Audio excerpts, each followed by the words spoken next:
Hi friends, আমি আশিস আর তোমরা দেখছো সিএম মাস্টার মাই অফিসিয়াল ইউটিউব চ্যানেল।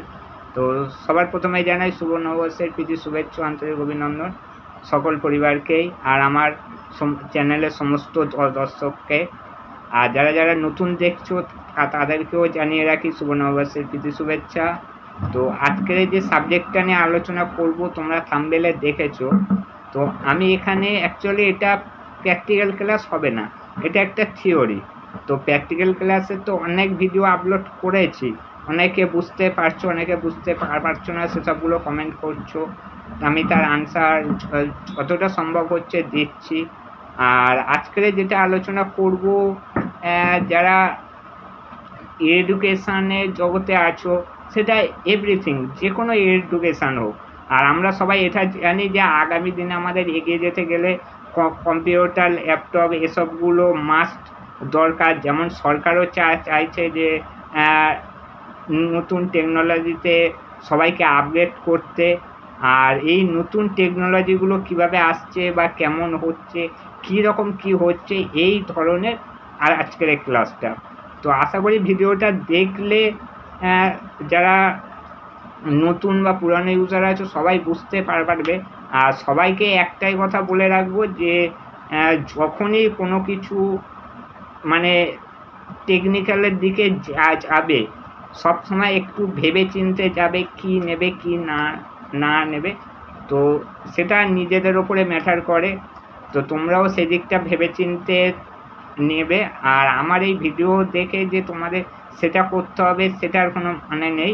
আমি আজকে তোমাদের সামনে যেটা তুলে ধরছি সেটা তোমার মানে একটা টেকনোলজির ওপর, থিওরি ক্লাসটা একটা টেকনোলজির ওপরে। তো সেই টেকনোলজিটা নিয়ে আমরা আলোচনা করি। তো চলো তাহলে শুরু করা যাক। আর ভিডিওটা যদি ভালো লেগে থাকে লাইক, শেয়ার, সাবস্ক্রাইব, কমেন্ট অবশ্যই করো। আর ভালো না লাগলে একদম সাবস্ক্রাইব করার দরকার নেই, ভিডিও দেখারও দরকার নেই। আমি চাই যারা দেখবে তারা কিছু শিখুক আর সলিড জিনিসটা দেখুক। তো চলো বেশি না কথা বলে তাহলে শুরু করা।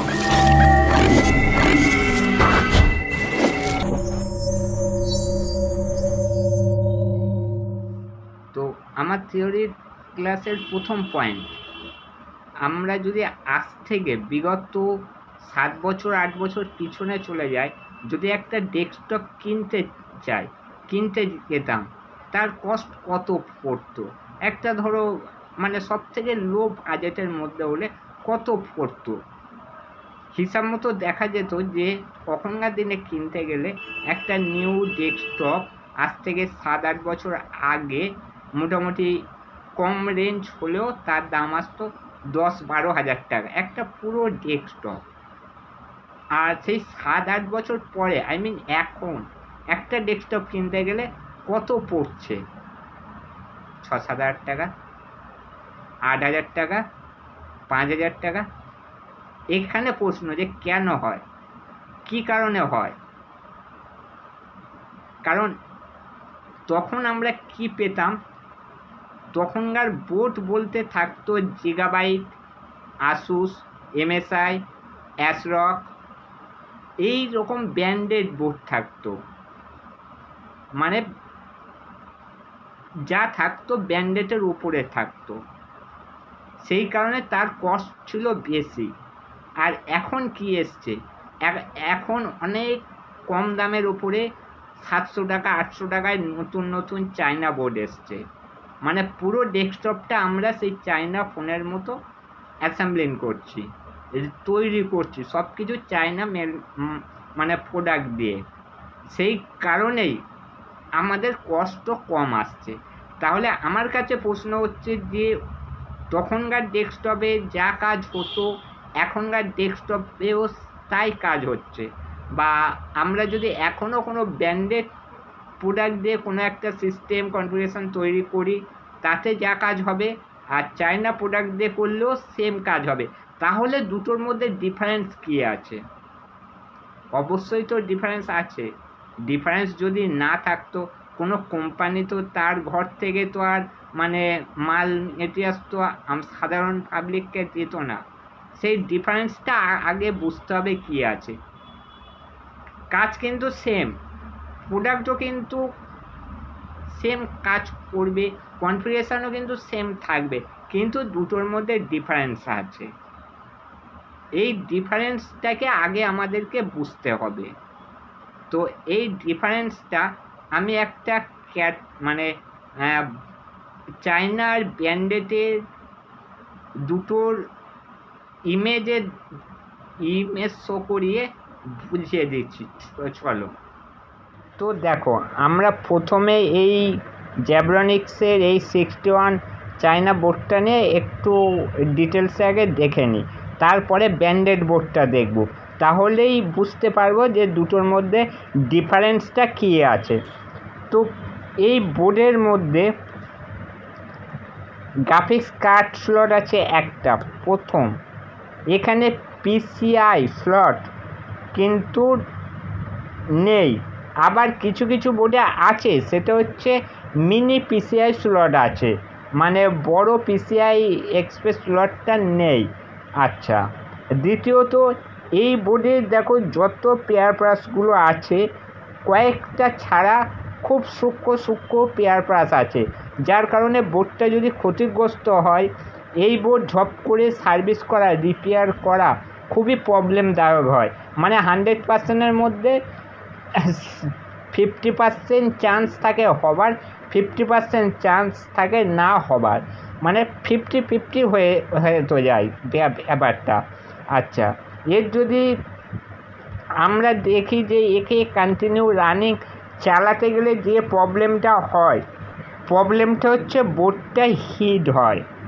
আচ্ছা, দ্বিতীয়, এর যে প্রসেসরের সকেট আছে, এতে দেখবে এখনকার দিনে i5F series, i5S series, i3S, মানে এই রকম বিভিন্ন সিরিজের সেকেন্ড থার্ড জেনারেশনের বিভিন্ন সিরিজের যার ক্লক স্পিড কম, যার হচ্ছে জিগার্স কম, সেই সব প্রসেসর কিন্তু এই বোর্ডে সাপোর্টেড বা কাজ করে। এই বোর্ড বেরোনোর পরেই কিন্তু ওই প্রসেসরকে বের করা হয়েছে লো কস্টে, মানে কম খরচে। আমার নামে হচ্ছে i5, কিন্তু i5-এর যে ফুল পারফরমেন্স বা i3-র ফুল পারফরমেন্স, সেই পারফরমেন্সটা এই বোর্ডের উপর থেকে কিন্তু পাওয়া যায় না, একেবারেই নয়।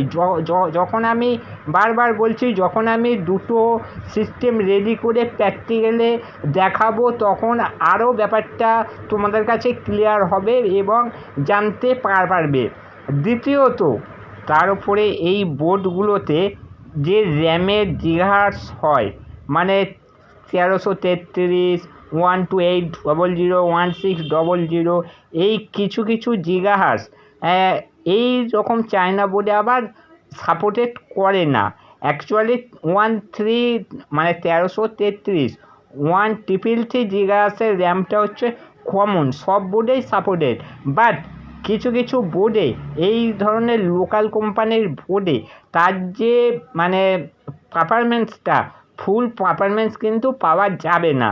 আচ্ছা, নেক্সট, এই বোর্ডগুলো যদি কোনোভাবে বায়োস শর্ট হয় বা বায়োসের প্রবলেম করে, এর থেকে বায়োস প্রোগ্রামিং করতে খুবই মুশকিল হয়, বায়োস প্রোগ্রামিং করা যায় না বললেই চলে। সেই ক্ষেত্রে সামান্য বায়োস প্রবলেমের জন্য বোর্ডটাকে পুরোটা চেঞ্জ করতে হয়।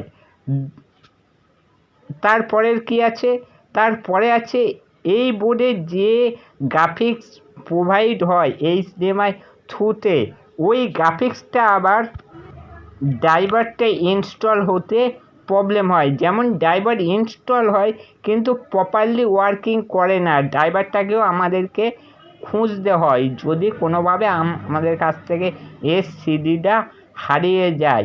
এবার উইন্ডোজ 10-11-এ যে অটো আপডেট ড্রাইভার আসে, ওটা কিন্তু মানে output driver, VGA driver, but ওটা কিন্তু অ্যাকচুয়ালি গ্রাফিক্স ড্রাইভারের মধ্যে পড়ে না। যদি গ্রাফিক্স ড্রাইভারের মধ্যে পড়ে, কেউ অ্যাডোব প্রিমিয়ার প্রো ইনস্টল করার পরে দেখবে ওখানে দেবে গ্রাফিক্স ড্রাইভার ফিক্স প্রবলেম, ওই ড্রাইভারকে দিয়ে এটাকে ফিক্স করা যায় না বা যাবে। এবারে আমরা চলে আসলাম একটি ব্র্যান্ডেড বোর্ডে। আমি এই বোর্ডটা নিয়েছি জিগাবাইট H61, তবে জিগাবাইট H61, অ্যাসরগ, MSI, আসুস, বায়োস্টার সবই একই ক্যাটাগরির বোর্ড বা একই মানে সেম। তো সেই ক্ষেত্রে আমি এবার একটু বলে দিই এর ডিফারেন্সটা, মানে চায়না বোর্ডের থেকে এই অ্যান্ড্রয়েড বোর্ডের ডিফারেন্সটা কী আসছে। প্রথমত তুমি এখানে দুটো পিসিআই মাল্টি স্লট পেয়ে যাচ্ছ, একটা মিনি স্লট পাচ্ছ, একটা গ্রাফিক্স কার্ডের স্লট পাচ্ছ। আচ্ছা, এর পেয়ার পাস, মসপেক্ট, আইসি সব পেয়ার পাসগুলো মানে খুব সহজে চেঞ্জ করা যায়, কারণ এটা রিমুভ করা সোজা এবং চেঞ্জ করাও খুব সোজা। আচ্ছা, দ্বিতীয়ত এই বোর্ডে ওল্ড প্রসেসর, হাই জিগাহার্টসের প্রসেসরও সাপোর্টেড হয়। এই বোর্ডের র্যামের যে র্যামে পড়ানো হবে না কেন সেই র্যামের ফুল জিগাহার্টসে ইউজ করা যায়। এই বোর্ড হিট হয় কম, মানে শুধু জিগাবাইট বলে নয়, মানে জিগাবাইট, আসুস, অ্যাসরগ যে কোনো ব্র্যান্ডেড বোর্ডে। তো এই ব্র্যান্ডেড বোর্ডগুলো হিট হয় খুব কম। তার উপরে এর গ্রাফিক্স ড্রাইভার এভরি টাইম অনলাইনে ড্রাইভারটা পাওয়া যায়। তার উপর এতে আছে সাউন্ড নয়েজ আইসি, মানে যদি আমরা সাউন্ড রেকর্ড করি তার যে নয়েজ মানে বাইরের যে একটা আওয়াজ সেটাকে সফটওয়্যার থ্রুতে প্রোটেক্ট করা যায়, কারণ হার্ডওয়্যারের সাথে হার্ডওয়্যার যে কাজ করবে বা তার যে মানে প্রোগ্রাম করা আছে তার সাথে কিন্তু সফটওয়্যারেরও সেম কাজ করতে হবে, যেটা চায়না বোর্ডের ক্ষেত্রে হয় না। তারপরে নেক্সট কী আছে, এতে HDMI হয় না। এই বোর্ডগুলোতে সাধারণত H61, H81-এ HDMI পোর্টটা বেশিরভাগই বোর্ডে থাকে না, কিন্তু চায়না বোর্ডে থাকে, ব্র্যান্ডেড বোর্ডে থাকবে না। আর PCI স্লট বড় হওয়ার কারণে PCI sound card, PCI land card খুব কম কস্টে পাওয়া যায়। কিন্তু আমরা যদি PCI সাউন্ড কার্ড বা PCI ল্যান্ড কার্ড মানে PCI যে কোনো কার্ড যদি মিনি কার্ড কিনতে যাই তাহলে তার কস্ট পড়বে বেশি, যেটা চায়না বোর্ডের ক্ষেত্রে হয়। যদি আমরা PCI কার্ড বসাতে চাই তাহলে আমাদের বেশি কস্ট দিয়ে সেই PCI কার্ডটাকে পারচেস করতে হবে। কিন্তু ব্র্যান্ডেড বোর্ডের ক্ষেত্রে যদি আমরা মাল্টি PCI কার্ড নিই, মানে বড় বড় স্লট PCI 2 কার্ড নিই, তাহলে কিন্তু কম কস্টের মধ্যে আসবে, কিন্তু দুটোরই কাজ পারফরমেন্স কিন্তু সেম থাকবে। আচ্ছা, এই বোর্ডটাতে প্রসেসরের জিগাহার্টস সম্পূর্ণ ব্যবহার করা যায়। এর যদি বায়োসে কোনো প্রবলেম হয় বায়োসকে রিমুভ করে খুব সহজে প্রোগ্রামিং করা যায়। এই বোর্ডের যদি কোনো আইসি চেঞ্জ করতে হয় তার 100%-এর মধ্যে 70% চান্স থাকে বোর্ডটা ঠিক হয়ে যাওয়ার, আর 30%টা পরের কথা, কারণ যদি তুমি পুড়িয়ে ফেলো বা ড্যামেজ করে ফেলো সেই ক্ষেত্রে কিন্তু এটা সম্ভব হবে না রিপেয়ার করা। তবুও অনেক ক্ষেত্রে দেখা গিয়েছে রিপেয়ার করা যায়। তো আমি এটাই বোঝাতে চাইলাম ভিডিওটার মধ্যে যে চায়না বোর্ড আর ব্র্যান্ডেড বোর্ডের মধ্যে ডিফারেন্সটা কী আছে। আমি বারবার বলছি, কোনো কোম্পানির এগেনস্টে, কোনো শপের এগেনস্টে বা কারোর উপরে ডিপেন্ড করে আজকেরকার ভিডিও নয়। এটা একটা এডুকেশান পারপাস, যে চায়না আর ব্র্যান্ডেডের মধ্যে ডিফারেন্স কোনগুলো থাকে সেইগুলোকে তুলে ধরার জন্য। কেউ এটাকে সিরিয়াস মাইন্ডে কিন্তু নেবে না। এইবার তোমাদের ওপর ডিপেন্ড করবে যে তোমরা চায়না প্রোডাক্ট পারচেস করবে না ব্র্যান্ডেড প্রোডাক্ট পারচেস করবে। যদি ব্র্যান্ডেড প্রোডাক্ট পারচেস করো, যে টাকায় চায়না প্রোডাক্ট পারচেস করব সেই টাকায় যদি আমি ব্র্যান্ডেড প্রোডাক্ট পারচেস করি, এর যা পারফরমেন্স লংজিভিটি, সেই লংজিভিটিটা আর পারফরমেন্সটা চায়না প্রোডাক্টে কিন্তু পাওয়া যাবে না। তো আমি সবসময়ের জন্য রেফার করব যে তোমরা নতুন হোক বা পুরানোই হোক ব্র্যান্ডেডের দিকে ইন্টারেস্ট দাও বা একটু কস্ট দিয়ে ব্র্যান্ডেড প্রোডাক্ট নাও।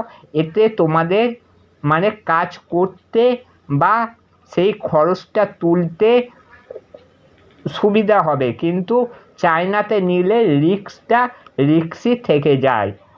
তো আশা করছি দুটো বোর্ডের মধ্যে ডিফারেন্স বুঝতে পেরেছো। তো আর এবার যখন আমি প্র্যাকটিক্যালে দুটো দেখাবো সিস্টেম রেডি করে, সেখানে আরও ভালোভাবে বুঝতে পারবে। তো ডিফারেন্সটা তো বুঝিয়ে দিলাম। এইবারে এই যে ডিফারেন্সটা, আর এখন আমরা যেটা চায়না 61, 81-এর বোর্ড 31, 41 কিনছি, তো সেই বোর্ডগুলো ব্র্যান্ডেড নতুন কেন পাওয়া যাচ্ছে না? কারণ নতুন এই সিরিজের বোর্ডগুলো এখন লিমিটেড স্টক পাওয়া যায়, একটু খোঁজ করলে পাওয়া যায়, কস্টও বেশি হয় কিন্তু পাওয়া যায়, তার স্টক লিমিটটা কম থাকে। তো যখন আমি পিকচার থ্রুতে ডিফারেন্স বোঝালাম, তখন কিন্তু আমি এটা বলিনি যে এর পারফরমেন্সটা কেমন দেবে।